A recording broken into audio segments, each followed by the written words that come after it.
Thank you very much, Susie. It's very rare these days that I get to come after a woman.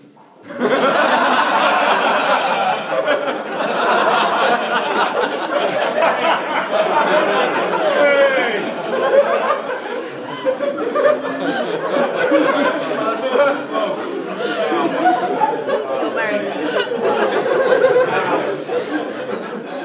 I'm gonna have to do that.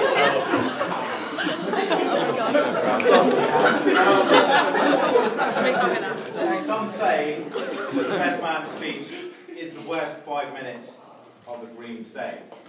Well, today then, you can consider me the foreplay. A lot of people have asked me whether I was nervous about giving the speech, and I thought about it and I likened it to going to a nudist beach. The first few minutes are often the hardest.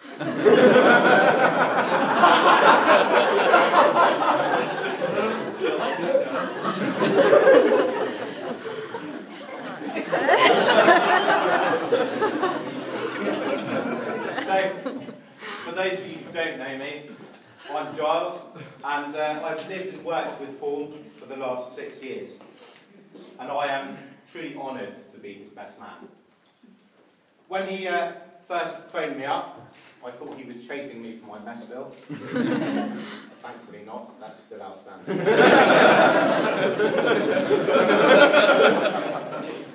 And when he told me the date, I'll be honest, my first thought was, bugger.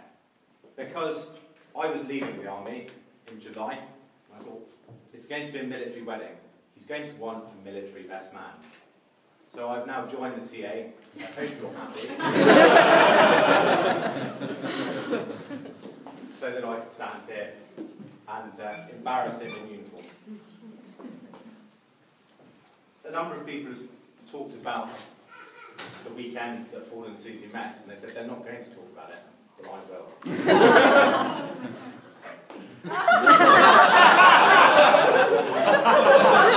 I think they've already heard enough. Needless to say, Susie came over as a friend of Dan Carey, who was at university with Susie, for a weekend. And there was a bit of matchmaking going on. Paul was given strict instructions that he was to stay away, which he dutifully did, at least on that night. And Paul and I spent the evening talking to Susie and trying to find out what made her tick. I can tell you that listening to the poem earlier, some of that is very fictitious. On what she said that night. Anyway, eventually, Dan came along and whisked her away to her supposed betrothed for that night.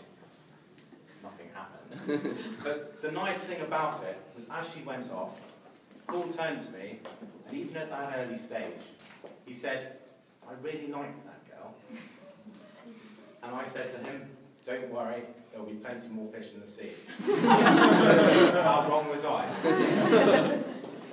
So Susie quickly became an institution within the mess. She regularly came and visited before we went away on tour. And I remember one weekend where we had sort of a fairly good Saturday afternoon, and we decided we were going to go down to the water skiing lake. We were driving along, and a member of our party felt quite ill, so we pulled over and graced the guard room of the QDG with a gift. Anyway, we got to the water skiing lake, we were all there a little bit hungover, and Susie was busy reading the Sunday Times supplement, I think, the food section, and not being interested in food. You can tell by the fit of my food.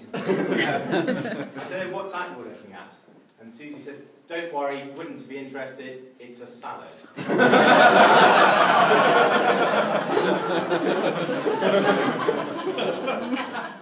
peach salad, no less, which she has been promising to make for me ever since.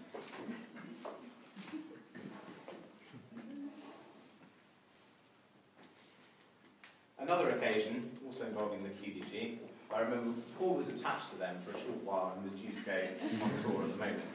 And we all went along to a summer ball, and it had a theme that was New Frontiers, and we went as a fairly risque group, shall we say.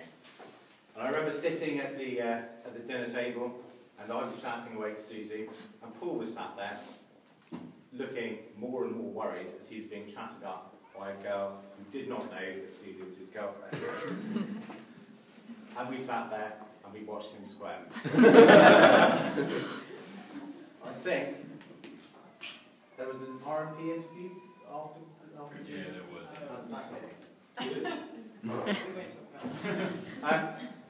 As part of my role, it is, I think, right for me to reply on behalf of the bridesmaids who thanks, and also just to echo again the hard work that I know that Mary and Susie's sisters have put in order to make this day possible, and for all of you who've come from far and wide to be here to enjoy it with them. It is also the job of the best man to organise the stag do, or in Paul's case, the stag do's. So the first one was in Düsseldorf, and a number of us came over from England and drove over. Needless to say, we got there, and within an hour and a half of my arrival, Paul was being put to bed. And the second one followed in Oxford, and from what I understand, his civilian friends, and yes, I can, to you guys down there, actually ratify that he does have some friends who aren't in the village. I was told that they were afraid to come to Düsseldorf to come on a military stag do. Having been out with them drinking, I'm sure they could hold their own. A similar demise happened to Paul. He had a bit more staying at. But a good night, I think, was had by all, and I got to meet some of Paul's wider friendship too. Last night, we went out for dinner, and it was being touted a little bit as the third stag do. I can tell you that that did not happen. We had a nice dinner, even though we did have Susie's father come and visit us to check up. And Susie, later on in the evening, frequently texting him, making sure that he was going to bed. Save it. He went to bed. By himself. He went to bed relatively sober, but I made sure that he didn't end up anywhere he shouldn't have been. It is also my prerogative to wax lyrical about his past girlfriends and conquests. I'm not going to make him suffer this indignity. I will say that he has a number of nicknames.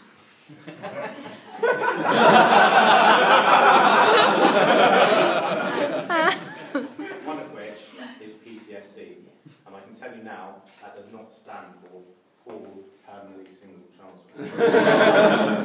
Right, I need you two to stand here. Now look at each other. A little further apart. You place out your hand. Susie, place your hand in his. This is not the upper hand gang. Because let's be honest, we always know that Paul will never have the upper hand. Now look into each other's eyes, and Paul, take note, statistically, this is the woman, or sorry, the person that is most likely to murder you.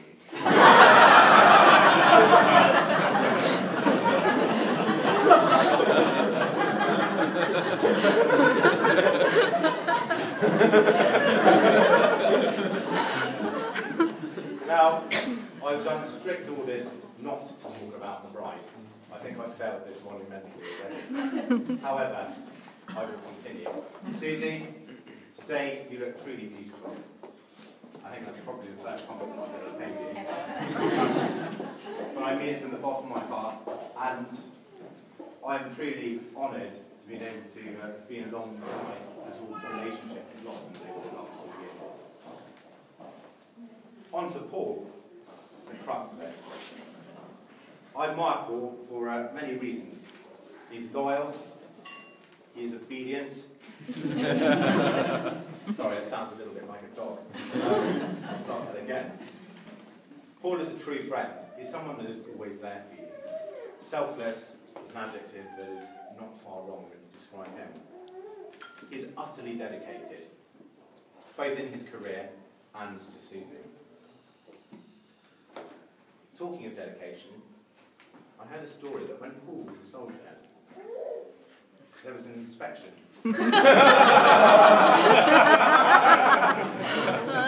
Paul was going around doing a final check to make sure that everything was right, ready for the inspection staff to come round.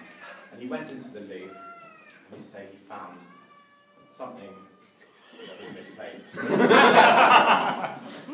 So he dealt with it in a kindly manner, with nothing more could maybe said. If you want to know, you have to ask other people. He has youthful good looks. So much so, as he told me last night, that when he was 25 and on his R&R from Iraq, he was ID'd when buying ice cream.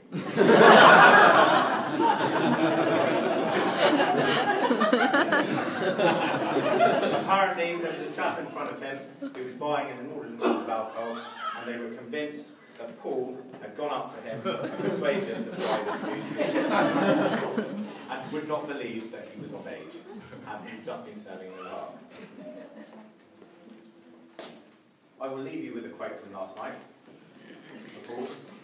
And this is a direct quotation. Boring is my superpower.